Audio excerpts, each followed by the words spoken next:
Les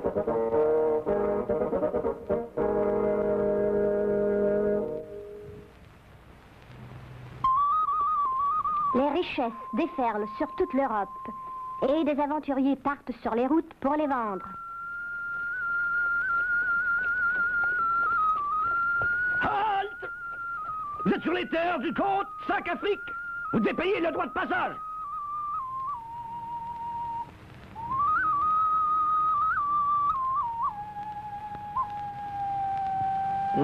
Pas mal du tout. Nous allons prendre ça, ça va suffire. Oh, mais... Pas de mais! Déguerpis, ou tu y laisses ta tête!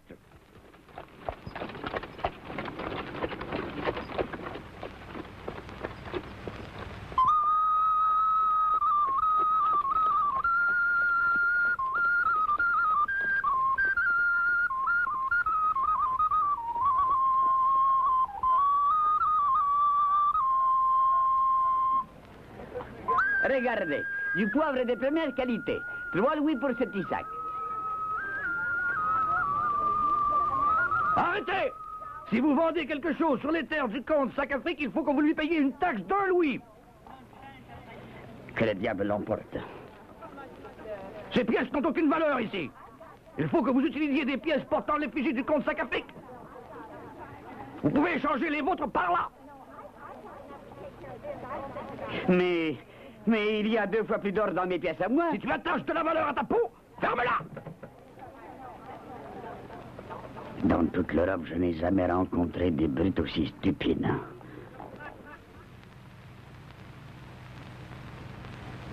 Enfin, les affaires ont quand même été bonnes aujourd'hui.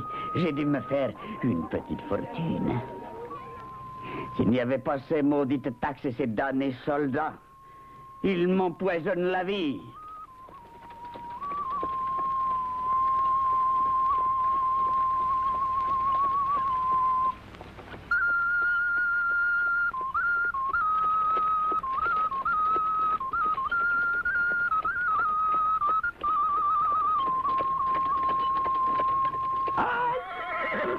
Faut payer un droit de passage pour traverser le pont du comte Sac-Afrique. Ah non, ça va faire.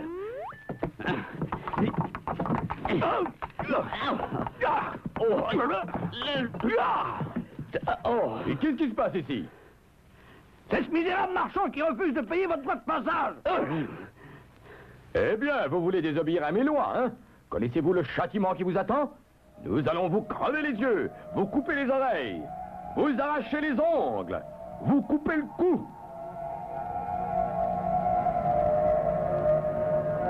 Pitié, pitié, je vais payer. Pauvre misérable! Bien, si tu te repens, je veux bien te pardonner. Paye l'amende et va-t'en.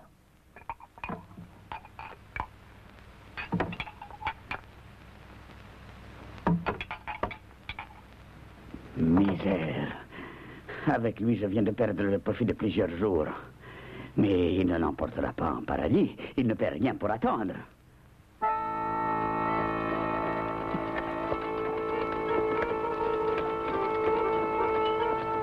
Donc, les marchands deviennent furieux. Ils doivent en finir avec ce vol au grand jour. Partout, en Angleterre, en France, au Danemark, en Hollande, c'est toujours la même histoire. Alors, dans toute l'Europe, les marchands se rassemblent et mijotent de sombres complots contre les seigneurs.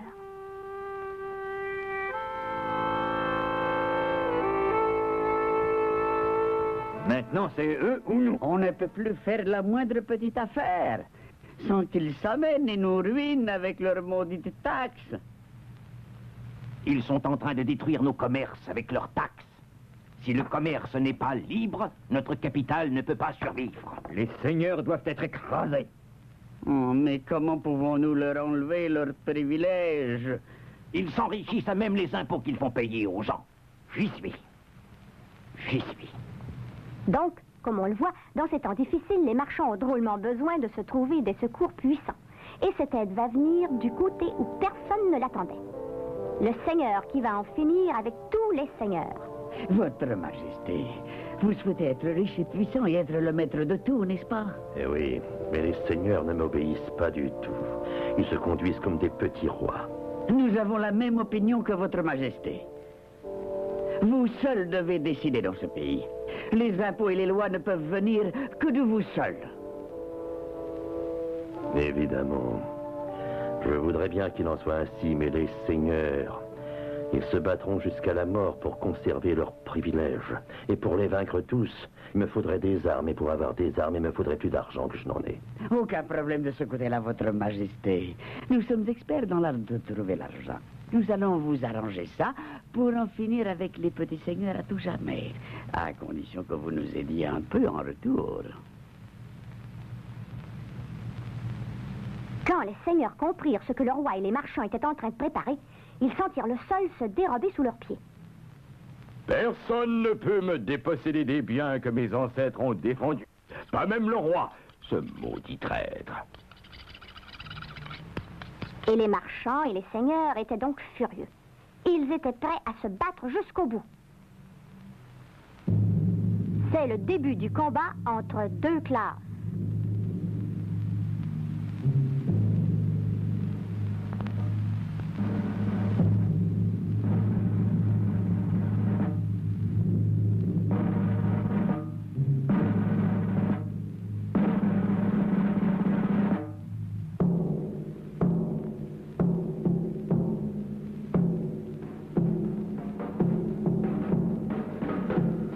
Et de cette lutte entre la classe des seigneurs et celle des marchands dépendent plusieurs des guerres qui ont ravagé l'Europe au XVIe et au XVIIe siècle. Oh, mais les marchands n'allaient pas eux-mêmes saigner à mort et crever sur les champs de bataille. Ils avaient mieux à faire. Ça va vraiment mal. Tu as dû en entendre parler. Il va falloir que nous allions nous battre nous-mêmes. Hé, ça n'est pas une bonne idée. Nous avons besoin de meilleures armes, mais si seulement pour notre argent, nous pouvions obtenir plus et mieux. Oui. J'ai une idée. Et les marchands lancent les savants dans la bataille, leur demandant d'inventer pour eux des armes nouvelles et meilleures.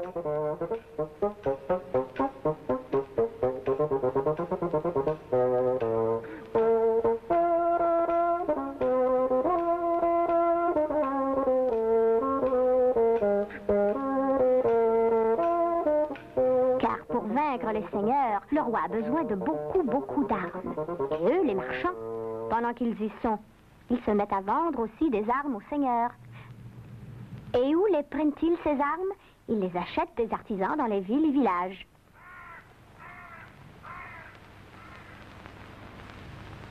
Vite, fais-moi 10 canons, vite.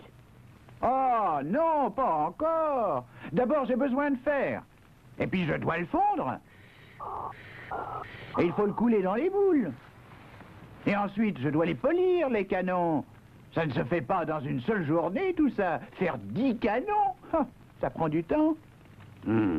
Ouais, celui-là, il est aussi lent que tous les autres. Quand on pense que ça pourrait aller tellement plus vite. Ah, tiens. J'ai une idée. Une minute, mon ami. Tu vois ce sac plein d'or. Je te l'échange contre ton atelier. Oui, mais je ne vois pas comment vous pourriez fabriquer des canons. Pas moi, non, mais toi, tu peux rester et continuer à travailler, si ça te tente.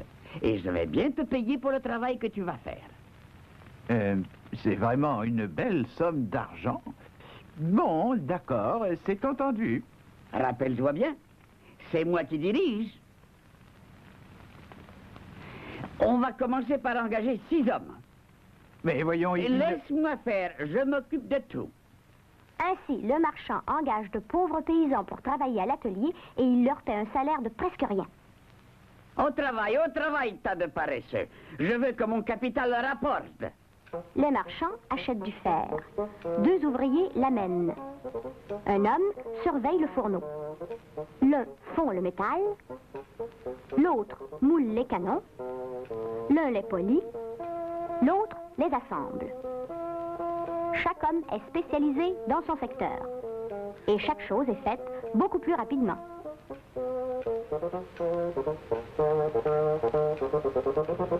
En fait, jusqu'à maintenant, le marchand ne pouvait pas vraiment être appelé capitaliste. Mais maintenant, oui, il possède les moyens de production. Tous les travailleurs de l'armurerie travaillent pour lui. Maintenant, j'ai plein d'armes à vendre. Ah, ça va faire de belles affaires. Maintenant que je possède l'atelier, tous les bénéfices, ils vont venir à qui? Ils vont venir à moi. Mon capital, il augmente à vue d'œil. La guerre, elle fait des miracles pour mes affaires. Mais pas pour les seigneurs. Ils engloutissent toute leur fortune dans la guerre.